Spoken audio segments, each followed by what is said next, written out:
دا نن زما د وراره برډې وه، د زاور خان سالګره.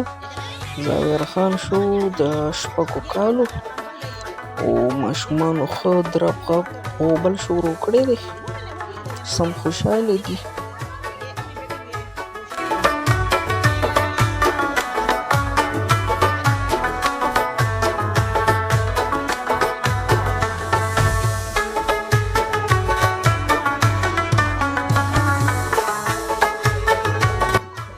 ویډیو ډېره زیاته لویه ده، نو ځکه سپیډ مې وله لږ ډېر کړی دی چې په سپیډ سره چلیږي، ځکه چې بیا ویډیو ډېره زیاته لویه شي بیا ټول ملګري بور کېږي د ډېرې لویو ویډیو نه، نو ځکه راغونډه کړې مې ده او لږ سپیډ مې پې سیوا کړی دی، خو زه ملګري خو مې پې پوهېږي.